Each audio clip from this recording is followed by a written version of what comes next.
देखो बच्चों, आज जो हम पाठ पढ़ेंगे उस पाठ का नाम है रसखान के भक्ति पद। ठीक है, रसखान कवि हैं, जैसे कि रसखान के भक्ति पद है तो कवि कौन होंगे? रसखान होंगे। ठीक है, 8th क्लास में रसखान के भक्ति के पद। इससे पहले मैं आपको मीराबाई के भक्ति के पद पढ़ा चुकी हूँ। ठीक है, तो देखिए सबसे पहला पद है रसखान का, जिसमें उन्होंने भगवान श्री कृष्ण से प्रार्थना की है ना। यह भगवान श्री कृष्ण के प्रति अपनी भक्ति भावना प्रकट की है। कहते हैं रसखान, बैन वही उनको गुण गाई। ठीक है, बैन वाले होते हैं बच्चों वाणी, वही यानी वाणी वही है, उनको गुण गाई, गुण गाई। ठीक, वो कहते हैं कि वाणी वही सच्ची वाणी है जो भगवान श्री कृष्ण के गुणगान करती है, और कान वही, और कान वही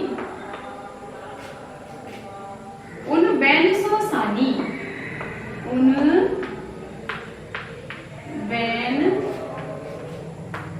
सो सानी। अर्थात कहने का तात्पर्य यह है बच्चों, और कान वही है जो उनके वचनों को सुने। कहने का मतलब है वचन वही है जो उनके विषय में कहे या उनका गुण गाए। बैन माने वचन वही है, यानी कि शब्द वही है या जीव वही है जो उनके गुण गाए, और कान सही अर्थों में वही कान है जो केवल उनकी ही वाणी को सुने, अर्थात श्री कृष्ण के गुणों को सुने। हाथ वही उन गात सरे। देखिए, हाथ वही उन गात सरे। हाथ वही है जो उनकी सेवा करे या उनका स्पर्श करे। सच्चे मायनों में हाथ वही है जो भगवान श्री कृष्ण की सेवा करे या उनका स्पर्श करे, यानी उनके चरणों को छुए। अरु पाई वही, अरु पाई, पाई माने होता है पैर, वही जू माने जो, उही, उही माने उनकी, अनुजानी, अनुजानी माने अनुसरण करे। ठीक है, कहते हैं कि हाथ वही है जो उनका स्पर्श करे या उन्हें उनकी सेवा करे, और पैर वही है जो श्री कृष्ण का अनुसरण करे। यानी रसखान कहते हैं कि मेरे शरीर में मेरे हाथ, पैर, आंख, नाक, कान, जितनी भी इंद्रियां हैं, सही मायनों में वो तभी सार्थक है जब वो श्री कृष्ण की सेवा में लगी हुई हैं। जान वही उन प्राण के संगो, जान वही उन प्राण के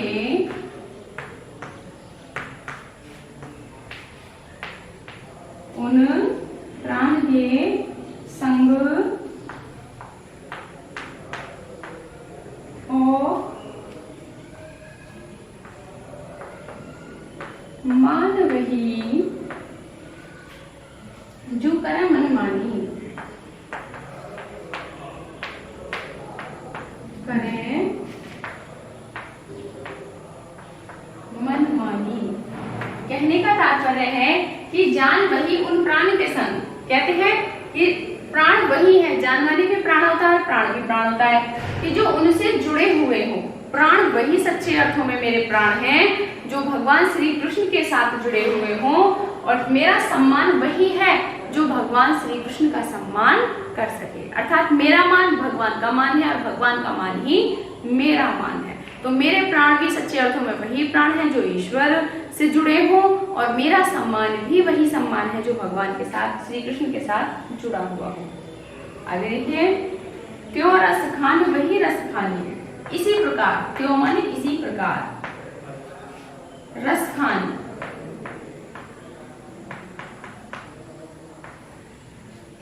वही रसखानी। कहते हैं उसी प्रकार रसखान भी वही रसखान है कौन है जोगी? रस खान सो है रस खानी। रस खानी सो है रस खानी। देखिए, इसी प्रकार से कहा गया है कि रसखान भी सच्चे अर्थों में वही रसखान है जो भगवान श्री कृष्ण के, जो रस की खान है भगवान श्री कृष्ण, उनकी भक्ति के रस का आनंद लेता है। ठीक है, तो रसखान भी सच्चे अर्थों में कौन सा रसखान है? रसखान वही है जो भगवान श्री कृष्ण के भक्ति में, रस में डूबा रहता है, अन्यथा रसखान कुछ और नहीं है। ठीक है, आगे देखिए।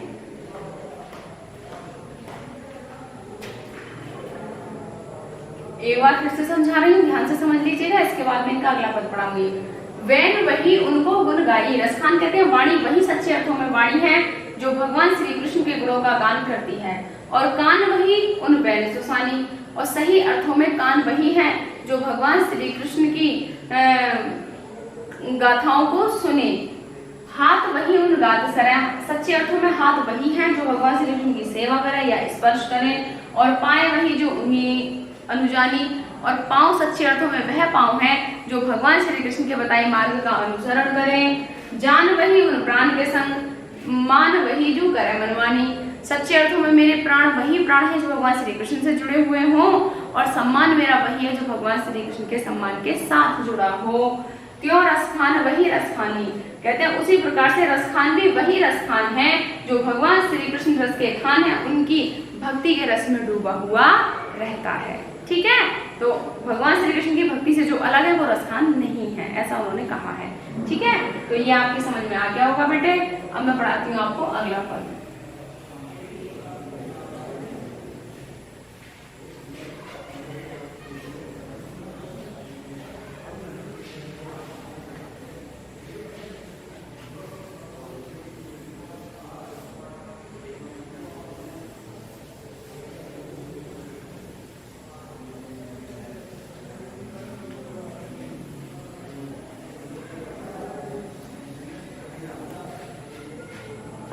देखिए, आगे कह रहे हैं रसखान या लकुटी,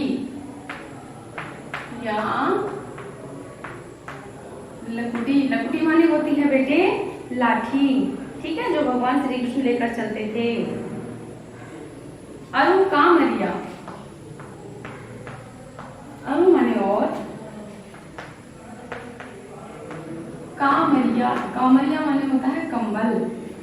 पर राजती हूं,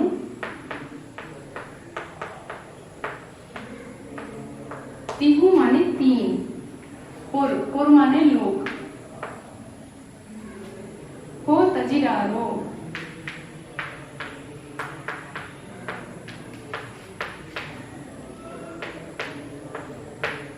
कह रहे हैं यहाँ पे बिहार यानी कि रसखान कि भगवान श्री कृष्ण की जो लकुटी माने लाठी है और उनका जो कंबल है, कहते हैं ना लकुटी और काला कंबल, तो भगवान श्री कृष्ण की जो लाठी है और उनका जो काला कंबल है उस पर तीनों लोकों का राज्य, तीन लोगों से मृत्युलोक, स्वर्गलोक और पाताल लोक, तीनों लोगों का राज्य भी त्याग डालना चाहिए। अर्थात तीनों लोक थोड़े हैं, तीनों लोगों का महत्व कम है उनकी लाठी और उनके कंबल के आगे। ठीक है, तभी तो कहते हैं काली कमली वाले, यानी भगवान श्री कृष्ण कमली यानी कंबल काला अपने साथ रखते थे, और लकड़ी माने लाठी क्योंकि वो गैया चलाते थे।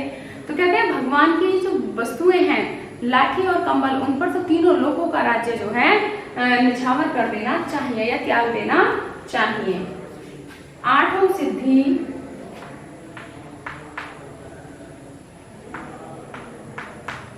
देखिए संसार में 8 सिद्धियां हैं जो ऋषि मुनि करते हैं। उन सिद्धियों के नाम है बच्चों अणिमा, महिमा, गरिमा, लघिमा, प्राप्ति, प्रकाम्य, ईशित्व और वशित्व। ये 8 सिद्धियां संसार में कही गई हैं, तो ये 8 सिद्धियां भी उन पर त्याग देनी चाहिए। ठीक है, या इन 8 सिद्धियों का महत्व उनकी वस्तुओं के आगे तुच्छ है। देखिए, और 8 सिद्धि,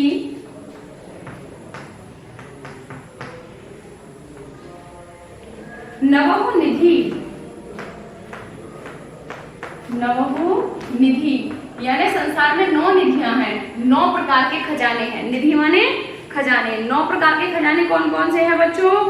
पदम निधि, महापदम निधि, शंख निधि, मकर निधि, कच्छप निधि, मुकुंद निधि, नंद निधि, नील निधि और खर्व निधि। ये 9 प्रकार की जो है हमारे यहाँ निधियां हैं, यानी कि निधियां माने धन। 9 प्रकार का धन जब समुद्र मंथन हुआ था तो उससे प्राप्त हुआ था, तो वो भी भगवान श्री कृष्ण की वस्तुओं के आगे तुच्छ हैं, यानी 8 सिद्धियां, ठीक है। और जितनी भी हमारी 9 निधियां हैं, तीनों लोक हैं, वो सब भगवान की वस्तुओं के आगे तुच्छ हैं, ठीक है। नवनिधि को सुख,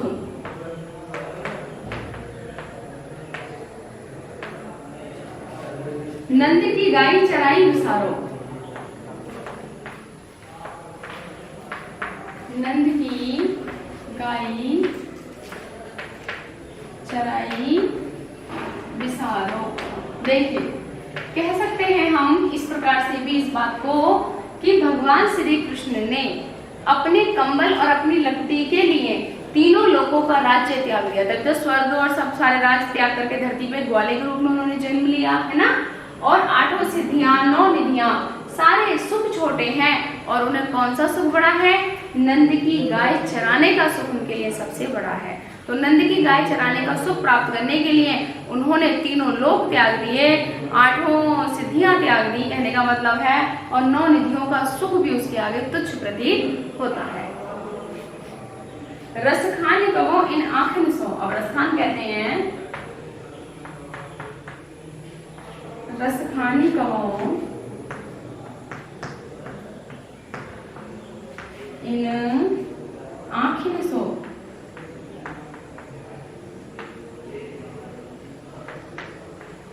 आँखिन सो। ब्रज के वन बाग तड़ाग निहारो, ब्रज के वन बाग तड़ाग निहारो।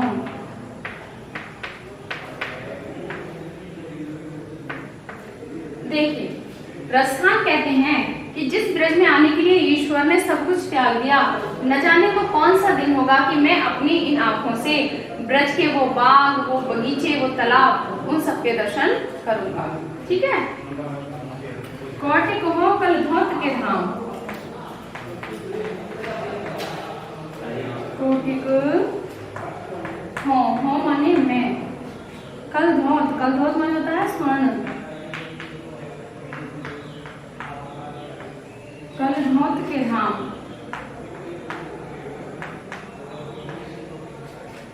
करील की कुंजन ऊपर वारों, करील के कुंजन ऊपर वारों।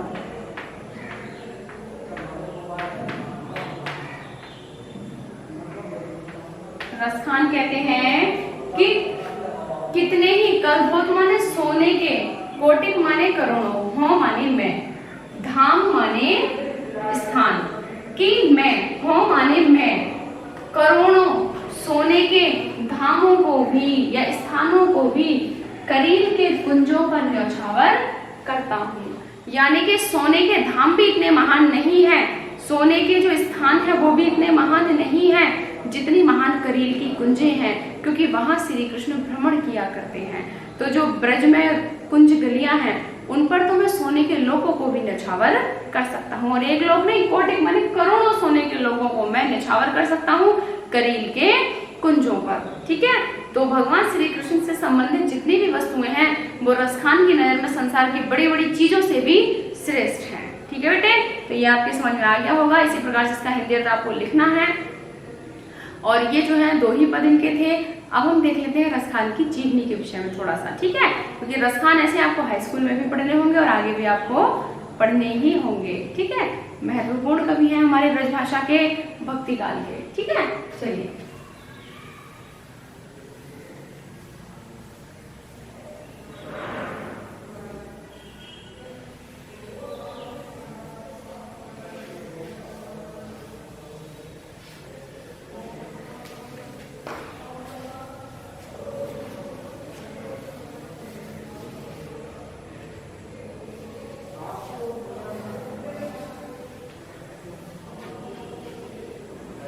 देखिए,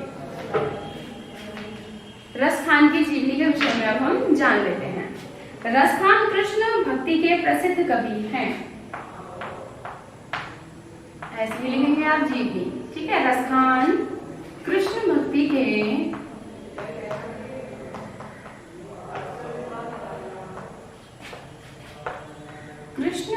के प्रसिद्ध कवि हैं।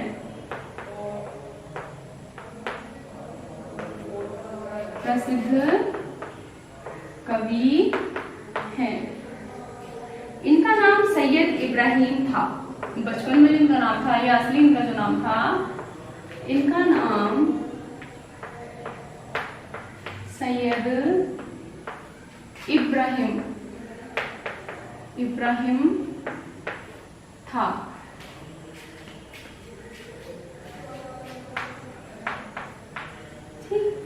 इन्होंने रसखान नाम से रचनाएं की हैं। इन्होंने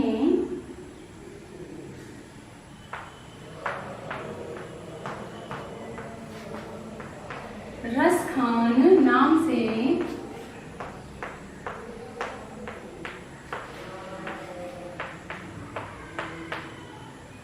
रचनाएं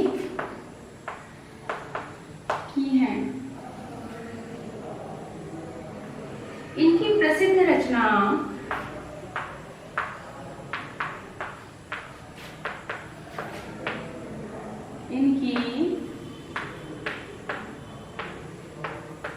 प्रसिद्ध रचना सुजान रसखान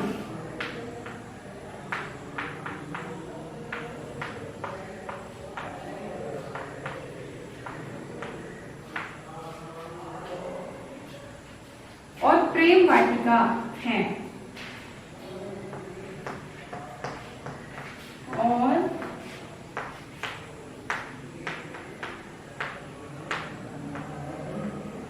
प्रेम वाटिका है। ये अपनी रचनाओं में कृष्ण के प्रति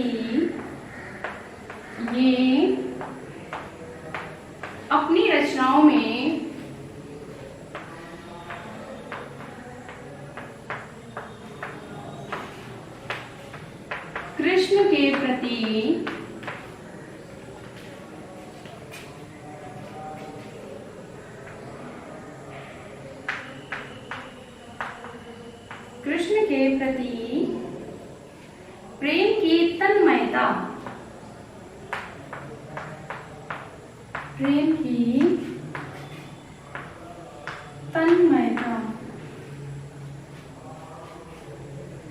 और भाव विवलता के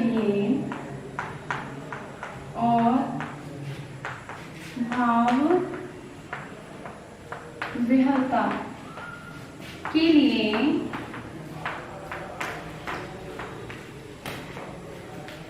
प्रसिद्ध